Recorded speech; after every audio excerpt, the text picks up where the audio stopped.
de honor de la tarde de hoy, que es el señor Pedro Matos, representando a Mullen Love Interamericana. Fue una visión que ellos tuvieron incluso mucho antes de la pandemia. Quiero, antes de dar formal inicio a este evento, informar a todos nuestros participantes que este evento está siendo grabado y que por lo tanto estará posiblemente siendo retransmitido por los canales digitales y lo hacemos de su conocimiento, respetando las normas y los aspectos legales que corresponden a eventos que son como este, grabados para su conocimiento.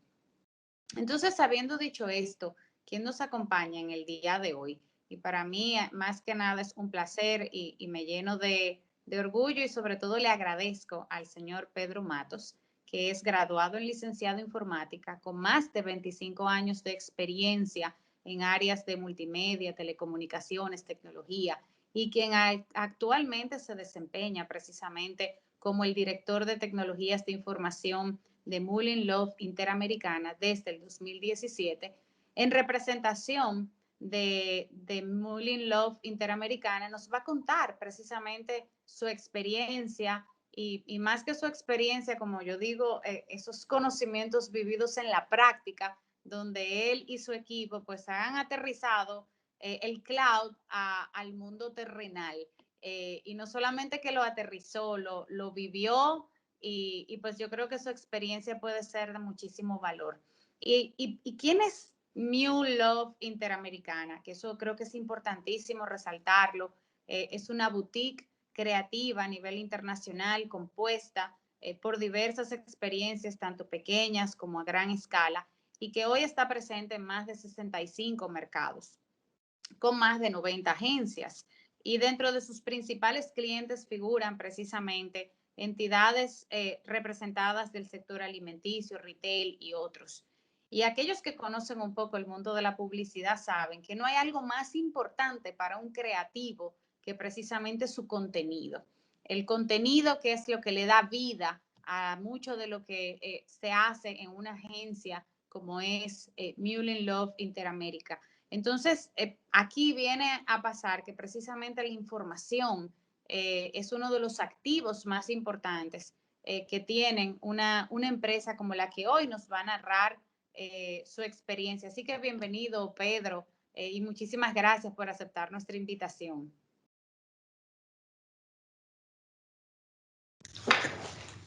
¿Me escuchan? Lo escuchamos y lo Ah, vemos muy bien. perfecto. Muchas gracias, María. De verdad que un placer, un honor la invitación que nos hicieron. Y estamos acá para compartir nuestras vivencias en este ambiente del cloud.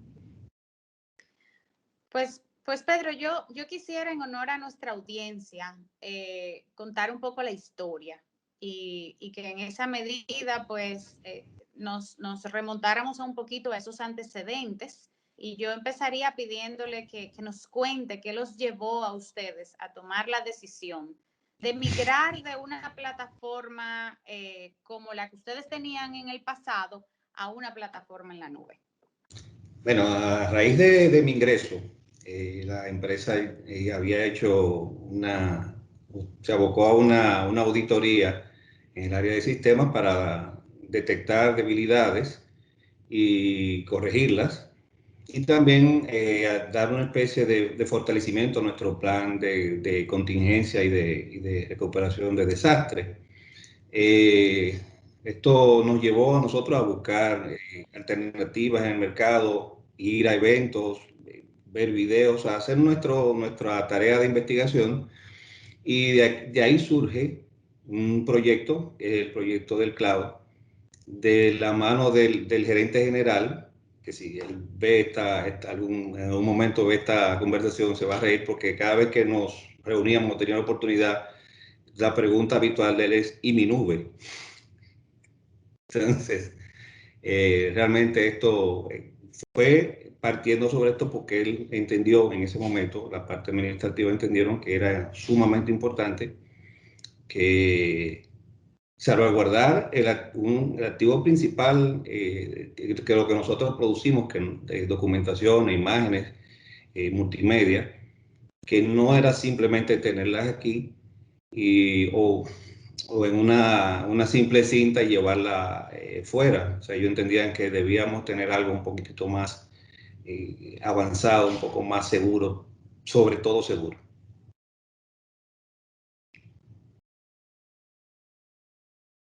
Hablando de seguridad y una vez tomada la decisión, porque hasta donde he podido ver, la organización tuvo desde un inicio la visión de migrar a una plataforma en la nube con la intención de hacerse mucho más seguros, mucho más resilientes Así es. y sobre todo pues tener la oportunidad de esa escalabilidad que usted mencionaba del crecimiento de la información.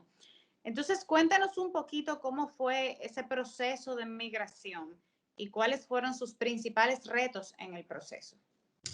A raíz de la toma de decisión de elegir la empresa y la que nos iba a suplir el servicio, pues realmente fluyó de una manera, vamos a decir que orgánica. Fue bastante, no tuvimos ningún inconveniente, se generaron unos calendarios, responsabilidad de ambas partes y se fueron cumpliendo los calendarios, vamos a decir que prácticamente al pie de la letra. Dentro de las cosas que no encontramos, obviamente, eh, fueron cosas que teníamos que ir mejorando a nivel de infraestructura de nuestro lado y de conectividad, pero eso era lógico que el mismo proyecto lo iba exigiendo. Y el entrenamiento a nuestra parte técnica para el manejo de esas tecnologías que en ese momento no manejábamos.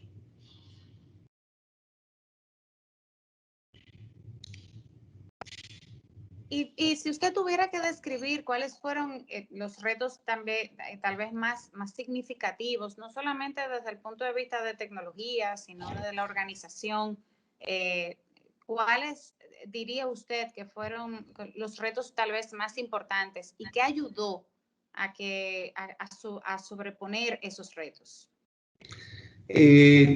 Como te explicaba, o sea, lo primero es que la parte administrativa prácticamente se adueñó del proyecto y ya yo tenía el 50% de la pelea ganada.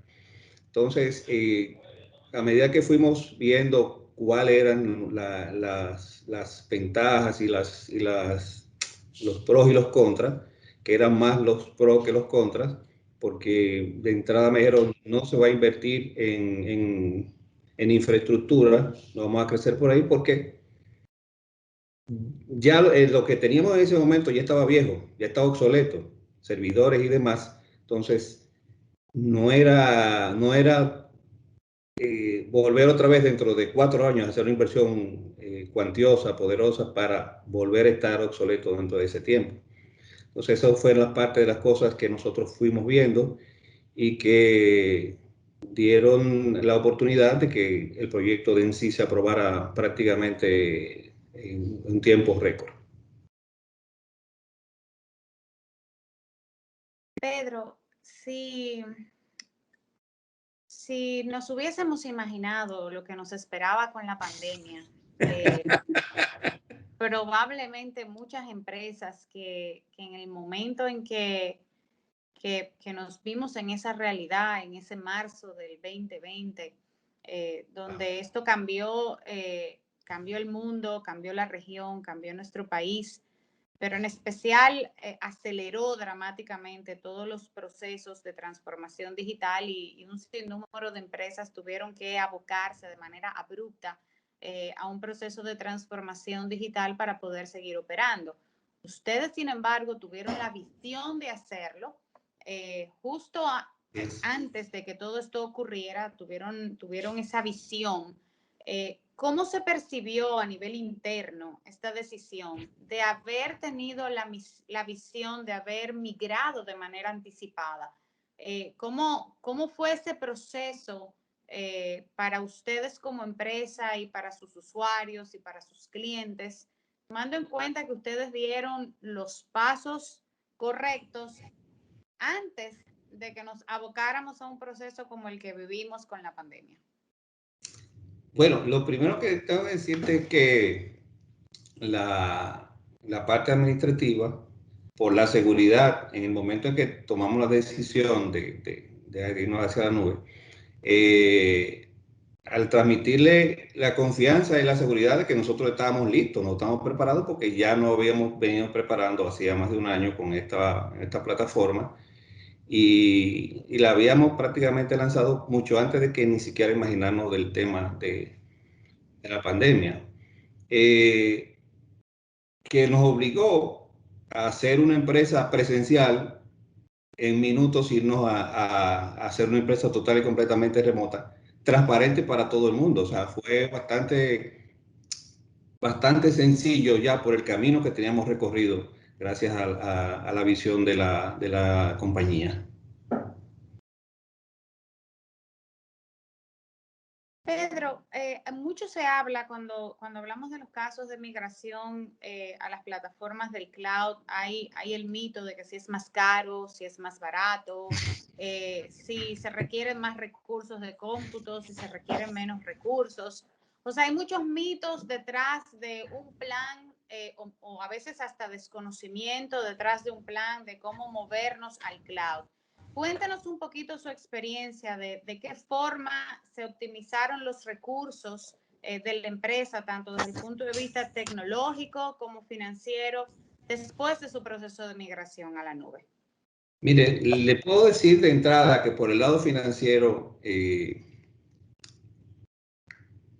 estaba muy bien recibido porque cuando tú tienes que invertir, como te mencionó anteriormente, de una forma bruta, invertir en recursos y demás, sino que te permite tener una planificación y pagar por tu crecimiento. O sea, si yo necesito 2 teras, una simple orden, con eso yo lo tengo. Si tengo un servidor que tengo que empezar a crecer en disco, tengo que cotizarlo, pedirle al suplidor, esperar 2, 4, 6 semanas para yo tener eso aquí. Entonces, con esta parte me permite inclusive ir analizando mi crecimiento e ir subiendo y pagando por ese consumo sin necesidad de tener que hacer una inversión de golpe. Y eso me permite en mis presupuestos estar holgado y que me lo aprueben, porque no es lo mismo usted invertir una fuerte cantidad en servidores que después, como le mencioné, dentro de poco tiempo usted lo va a tener obsoleto porque la tecnología va avanzando, van creciendo las demandas de recursos del sistema y yo crezco en base a mis necesidades y pago en base a eso, no más. Excelente, Pedro. Yo le haría dos últimas preguntas. La primera, ¿qué rol o qué ha sido dentro del proceso de transformación digital de su organización esto de haberse movido al cloud? ¿Cómo lo ha facilitado? ¿Si ha sido un detonante, si ha sido un acelerador o si por el contrario ha representado algún reto? ¿Qué rol ha jugado moverse al cloud en el proceso de transformación digital? Lo primero es que, por ejemplo, vamos a decir que uno hace todo esto en base al usuario final, porque es quien prácticamente utiliza, o nosotros son nuestros clientes directos. Y para ellos fue total y completamente transparente. Ellos seguían conectándose a sus servidores y a sus recursos compartidos sin ningún tipo de inconveniente. O sea, le fue, obviamente, cuando en el caso particular de cuando tuvimos que irnos remoto hacia los hogares, hay intangibles cosas que uno no puede controlar, la conectividad en los hogares, el golpe con todo el mundo en la casa, eh, escuela, esposa, esposo, compartiendo un internet que todo el mundo tuvo que salir a ampliarlo o ver cómo mejoraba la calidad de ese servicio. Pero a medida que ha ido pasando el tiempo, hemos seguido mejorando y gracias hasta ahora no hemos tenido inconvenientes en ese sentido. Pero los que sí saben, que es la parte administrativa, que sabe lo que se invirtió, sabe lo que es la tranquilidad, pues lo han recibido con bastante beneplácito. Mi última pregunta, Pedro, ¿por qué usted eligió al INAP del Caribe y a Microsoft, que es nuestro partner precisamente para todas las soluciones que hemos construido para ustedes? Y que aprovecho para agradecer a todos nuestros colegas de Microsoft que también están unidos en este encuentro, porque la realidad es que una de las grandes cosas que trae la tecnología es asegurarnos de la colaboración y como dicen por ahí, de sacar provecho de esas economías compartidas. Y eso es lo que hemos hecho Microsoft y el INAP del Caribe, una alianza estratégica para servir mejor y con mayor valor a nuestros clientes. Entonces, Pedro, ¿por qué nos eligió al INAP del Caribe y sobre todo cómo ha sido su experiencia? Mire, les soy honesto, nosotros vimos muchísimas opciones, inclusive opciones internacionales, eh, y fuimos a varios eventos y vimos diferentes tecnologías. Y en un evento que ustedes hicieron, las preguntas de los asistentes hacia ustedes, la forma como respondieron y nos satisfizo de una manera increíble y nos optamos primero por quedarnos en el país y sobre todo las informaciones tan seguras que ustedes emitieron nos convencieron. ¿Y su experiencia en este último año? No, tranquilo, yo estoy, como le dije, bebiéndome mi café tranquilo aquí, porque ustedes lo hemos sentido, de verdad se lo digo, no por una forma, sino lo hemos sentido ustedes como un aliado. Hay cosas que nosotros nos hemos liberado, monitoreo, ciertas soportes, que nos ha ayudado en la parte técnica, en la parte informática, nos ha ayudado bastante y eso es un plus que no lo habíamos contemplado en ese momento, pero ahora sí lo vemos y lo apreciamos. Pedro, muchísimas gracias por compartir con nosotros y sobre todo con nuestra audiencia su experiencia, sus conocimientos. Y un poco de esto se trata, este tipo de encuentros, de la posibilidad de que todos podamos aprender y sobre todo podamos seguir mejorando. Así que a nuestra audiencia, invitarles a que así como Pedro hoy en día ha compartido sus experiencias, si tienen cualquier pregunta o duda, usen los canales adecuados, el chat y varios de los integrantes del equipo del INAP del Caribe y de Microsoft, que nos encontramos aquí conectados para cualquier inquietud.